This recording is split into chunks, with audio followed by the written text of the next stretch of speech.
मतलब जितनों को याद है सिर्फ वो दुरूद पाक जोर से पढ़ने, अल्लाहुम्मा सल्ली अला सय्यदिना व शफीइना व नबीना व मौलाना मुहम्मदिन बादिनिल जूदी वल करम व आलिही व अस्हाबिही व बारिक वसल्लम सलातों व सलामन अलैका या रसूल अल्लाह सल्लल्लाहु तआला अलैहि वसल्लम। तेरी नस्ल पाक में है बच्चा बच्चा नूर का, तू है आईने नूर, तेरा सब घराना नूर का।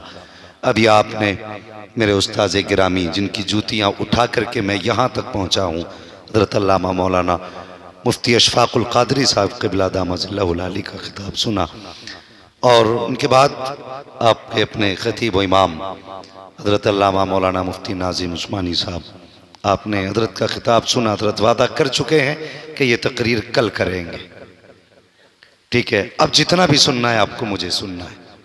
अल्लाह करे आप थके ना, थके तो नहीं है अभी आप? अगर नहीं थके तो कह दें या हुसैन। माशाल्लाह। देखो कभी कभी लंगर का भी हक अदा कर लेना चाहिए, कभी कभी।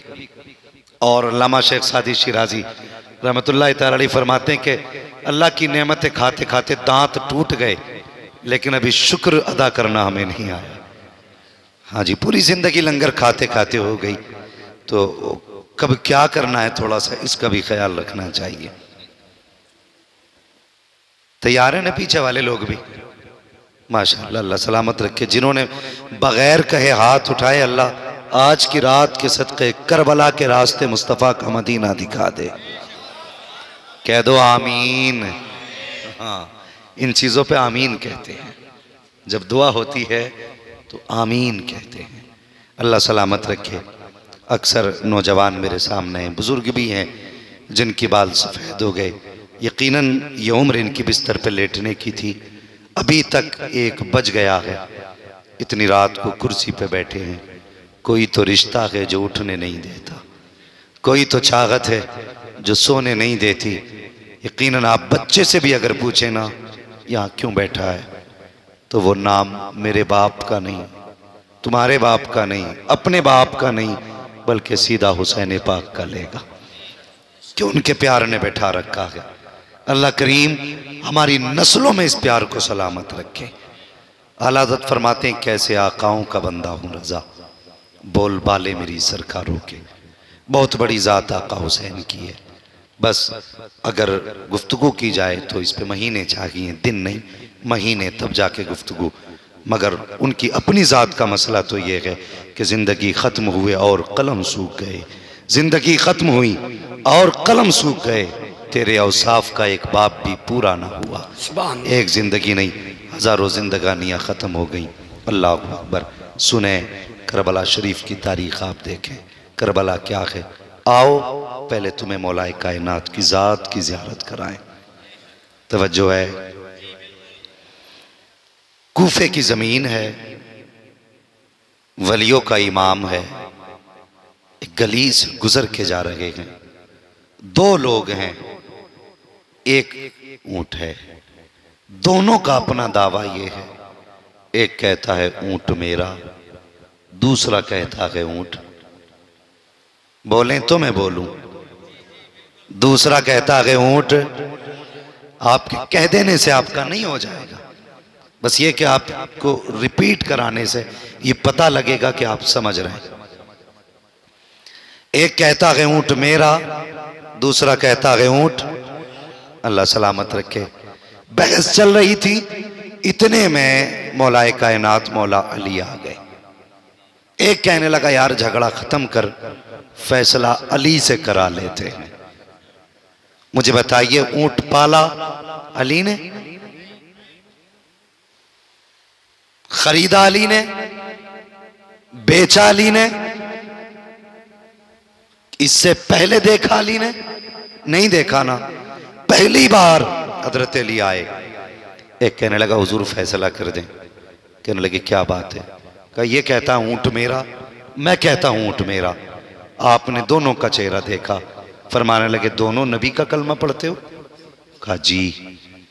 तो फिर उसका चेहरा आपने देखा जो झूठ बोल रहा था। फरमाने लगे, मुझे हया आ रही है कि तुम कलमा नबी का पढ़ते हो। और उनका कलमा पढ़ते हुए झूठ बोल रहे हो। ये किसने कहा?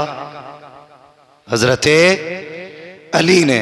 अब मेरा सवाल उस तिजारती बंदे से है जो 60,000 की भैंस लाके कहता 65 की लाया हूं, तुम्हें 64 की दे रहा हूं। क्यों भाई?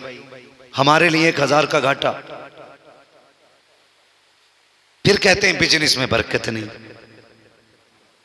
हजरत अली क्या कहते हैं? कलमा हुजूर का पढ़ते हो और झूठ बोल रहे हो। मुझे हया आ रही है, जाओ, मुझे तुम्हारा फैसला ही नहीं करना। अगर कलमा पढ़ने वाला झूठ बोले, अली उसका फैसला नहीं करते। कलमा पढ़ने वाला डंडी मारे दुकान पे, अली उसको हौज़े कौसर पिलाएंगे? सोचें जरा और सोच समझ के फैसला करें। हाँ, फरमाने लगे मुझे हया आ रही है, तुम कलमा हुजूर का पढ़ते हो और झूठ बोल रहे हो। ये कह के आप फरमाने लगे मुझे तुम्हारा फैसला नहीं करना। ये कह के आप आगे बढ़े। जब आगे बढ़े ना, तो वो जिसका ऊंट था उसने रस्सी छोड़ दी। कहने लगा यार, ऊंट मिले ना मिले, बस अली नाराज ना होना चाहिए। ऊंट मिले ना मिले, बस अली नाराज नहीं होना चाहिए। ये कह के उसने दौड़ लगाई। हजरत अली का दामन पकड़ के कहने लगे आका माफ कर दीजिए, हुजूर जो खता हो गई हो माफ फरमा दें, मुझे ऊंट नहीं चाहिए। फरमाते नहीं, अब मुझे तुम्हारे फैसले से लेना देना कुछ नहीं। उसने कहा हुजूर अगर मैं सच कहूं, फरमाने लगे तू बता, अगर तू सच कहता है तो तेरी निशानी क्या है? उसने कहा हुजूर निशानी मैं बता देता हूं। कहा कौन सी निशानी? उसने कहा इस ऊंट को ज़िबा करो, इसकी खाल उतारो, इसकी गोश्त की बोटियां अलग करो, इसका जिगर निकालो और उसके काट के टुकड़े करो बीच से। कहा फिर? कहा अगर उसके अंदर जख्म का निशान हो तो ऊंट मेरा है, और अगर जख्म का निशान ना हो तो फिर ऊंट उसका है। हजरत अली कहने लगे ये तो अंदर की बात है, तुझे कैसे पता? कहा हजरत जी फैसला ऐसे ही होगा, आप ज़िबा करें ऊंट को। आपने फरमाया कंबर जरा जल्दी कर और ऊंट को ज़िबा कर। ऊंट को ज़िबा किया गया, खाल उतारी गई, गोश्त के टुकड़े किए गए, और उसके बाद जब जिगर निकाला गया और उसको काटा गया, सिर्फ एक छोटा निशान नहीं बल्कि बड़ा निशान था, जिगर के ऊपर जख्म का निशान। हजरत अली फरमाते हैं बता तो सही तुझे कैसे पता चला? ये तो अंदर की बात थी, तूने कैसे जानी? उसने कहा जनाब सुनिए, इस ऊंट का बच्चा हमारे घर आया, जब वो देखा लोगों ने, किसी की नजर लग गई, वो बीमार हुआ। मेरी माँ ने कहा बेटे इसे जल्दी ज़िबा कर ले वरना मर जाएगा। कहा हजरत जी मैंने ज़िबा करने में जल्दी किया, मैंने ऊंट के सामने इसके बच्चे को लेटाया और गला काटा। कहा जैसी गला काटा है पीछे से मेरा बाप आया, उसने तमाचा लगाया। कहा जालिम हया नहीं आती? मैंने कहा अब्बा किस बात की हया? क्या मैंने बिस्मिल्लाह नहीं पढ़ी है? क्या मैं इसको इस्लामी तरीके पे ज़िबा नहीं करता? उसने कहा सब कुछ ठीक है, लेकिन पीछे देख इसके बच्चे का बाप खड़ा है। मैंने कहा अब्बा ये तो जानवर है, मेरे बाप ने कहा था दर्द सबको होता है, चाहे इंसान हो या जानवर। का जब इसके बेटे को काटा है तो इसकी आंख में आंसू थे। मेरा बाप कहने लगा बेटे आंसू नहीं है, ये जिगर का खून है जो छाले पड़ के फूट चुके हैं, ये उसका पानी है। अल्लाह अकबर। मैंने बाप से कहा बाबा बता तो सही इसकी वजह क्या है? कहा जब तूने इसके बेटे को काटा तो ऊंट का दिल दुख गया और बेटे को कटता हुआ ना देख सका, इतना सुनना था। अल्लाह अकबर। मौलाए कायनात ने दिल भी छोड़ा, ऊंट की रस्सी भी छोड़ी, वो छुरी भी छोड़ी, सारे बदले छोड़ दिए। फरमाया कोई जाए जल्दी जा करके मेरे हुसैन को बुला लाए। अल्लाह अकबर। सारे लोग हैरत में हैं, आज हो क्या रहा है कि फैसला ऊंट का था, बुलाया हुसैन को जा रहा है, उम्र शरीफ कम है हुसैन की। जब बुलाया गया अल्लाह अकबर, आप फरमाते हैं हुसैन इतने दिन तुम्हारी वालिदा को विसाल किए हुए गुजरे, आज तक मैंने कभी हुक्म नहीं दिया कि आज कुछ मांग सकता हूँ? आका हुसैन कहते हैं जी बाबा जो मांगना चाहते हो मांग लो। आपने फरमाया बेटे जरा कमीज तो उठा। आका हुसैन ने कमीज उठाई, सारा मजमा गैरत में था। हुसैन ने जैसी कमीज उठाई है हजरत अली की चीख निकली है, कभी सीना चूम रहे हैं, कभी लब चूम रहे हैं, कभी रुखसार चूम रहे हैं, कभी गला चूम रहे हैं। लोगों ने कहा ताली बात समझ में नहीं आई, फैसला ऊंट का था, आखिर इस हुसैन से क्या लेना देना? रोके फरमाते लोगों तुमने नहीं देखा वो ऊंट था, ये हुसैन है, उसका एक कटा है, इसके बाद पर कटे करेंगे कि ये जानवर हो करके अगर अपनों का दर्द कर सकता है तो मेरे हुसैन को 72 का दर्द कितना होगा।